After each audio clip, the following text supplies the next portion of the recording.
നൂറ്റാണ്ടുകൾ പഴക്കമുള്ള ശിവപുരം മഹാദേവ ക്ഷേത്രം.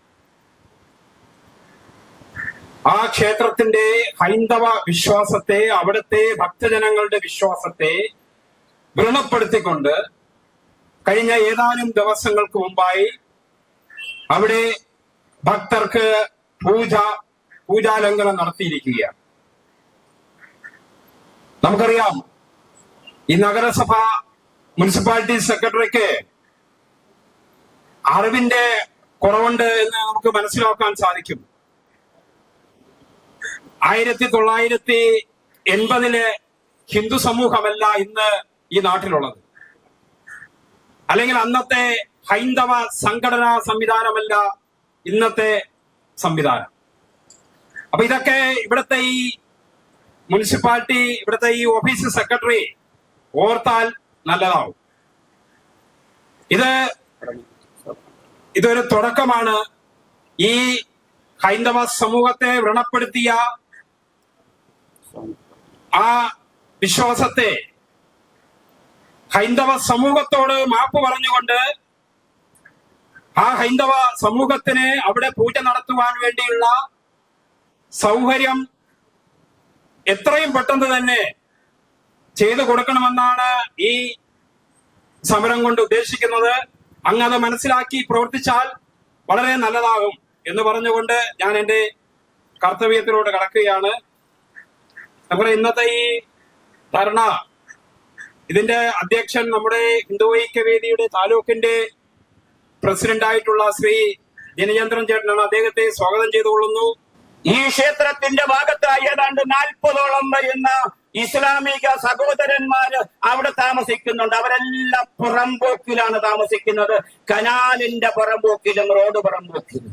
ആ 39 വീടുകളിൽ ഞങ്ങളുടെ അന്വേഷണത്തില് 2 വീട് മാത്രമാണ് ഈ ക്ഷേത്രത്തിലെ പുനരുദ്ധാരണവുമായി ബന്ധപ്പെട്ട് ഒരു മമ്മാട്ടിയും കൊണ്ട് അകത്ത് കയറിയാൽ അതിലൊരാൾ വിളിച്ച് നഗരസഭയിൽ പറയും, നഗരസഭ ഇന്ന് പോലീസ് പറയും, പോലീസ് നേരെ ആ സ്ഥലത്ത് വരും. വന്നിട്ട് അവര് അവിടുത്തെ കാര്യങ്ങൾ മനസ്സിലാക്കിയിട്ട് വളരെ ഇതായിട്ട് ആ പോലീസ് നെയ്യാറ്റിൻകര തിരിച്ചു വരും. അവിടെ നടക്കുന്നില്ല. കഴിഞ്ഞ 5 വർഷത്തെ നഗരസഭാ ഭരണ സമയത്ത് നമ്മള് ഇവിടെ പലതും കണ്ടതാണ് സോഷ്യൽ മീഡിയ വഴി. അദ്ദേഹത്തിന്റെ മേശപ്പുറത്ത് പട്ടി കയറിയിരുന്നു. അത് കഴിഞ്ഞ് പലരും അദ്ദേഹത്തിന്റെ മേശപ്പുറത്ത് കിടന്നുറങ്ങി.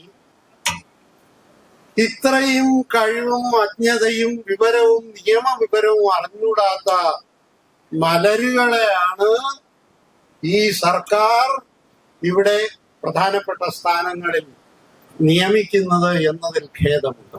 ഈ ക്ഷേത്രത്തിന് വേണ്ടി വല്ലവരുടെയും തീവ്രവാദികളുടെയും ഭീകരവാദികളുടെയും വാക്ക് കേട്ട് ഓഫീസിൽ വരുമ്പോൾ തീവ്രവാദികളാണോ ഭീകരവാദികളാണോ എന്ന് കേട്ട് മുട്ടിടിയും വാട്ടർ സപ്ലൈയും നടത്താതെ അതിനെ ഉടൻ തുറപ്പിക്കുവാനുള്ള സംവിധാനം ഉണ്ടാകണം.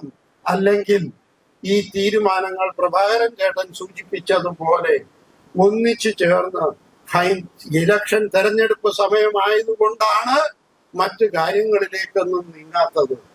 സത്യം പറഞ്ഞാല് കേരളത്തിലെ ഹിന്ദു സമൂഹത്തിന്റെ, പ്രത്യേകിച്ച് നെയ്യാറ്റിൻകരയിലെ ഹിന്ദു സമൂഹത്തിന്റെ ഗതികേടാണ് നമ്മൾ ഇന്ന് ഈ നഗരസഭയുടെ മുന്നില് ഇങ്ങനെ ഒരു സമരം അല്ലെങ്കിൽ ഒരു സത്യാഗ്രഹം നടത്തേണ്ടി വരുന്നത്. ഭാർഗവരാമന്റെ ഭൂമിയായ പരശുരാമ ക്ഷേത്രമായ കേരളത്തില് 100 വർഷം പഴക്കമുള്ള ഒരു ക്ഷേത്രത്തിന്റെ കവാടം SDPIയുടെ നെയ്യാറ്റിൻകര മണ്ഡലത്തിലെ പ്രസിഡന്റും ഭാര്യയും കൂടെ പരാതി കൊടുത്തു എന്നതിന്റെ അടിസ്ഥാനത്തില് അത് താഴിട്ട് പൂട്ടാൻ ഉള്ള ധൈര്യം അല്ലെങ്കിൽ ചേതോവികാരം നെയ്യാറ്റിൻകര നഗരസഭാ സെക്രട്ടറിക്ക് എവിടെ നിന്ന് വന്നു എന്നുള്ളതിനാണ് നമ്മൾ ഹിന്ദുക്കൾ ആദ്യം ആലോചിക്കേണ്ടത്.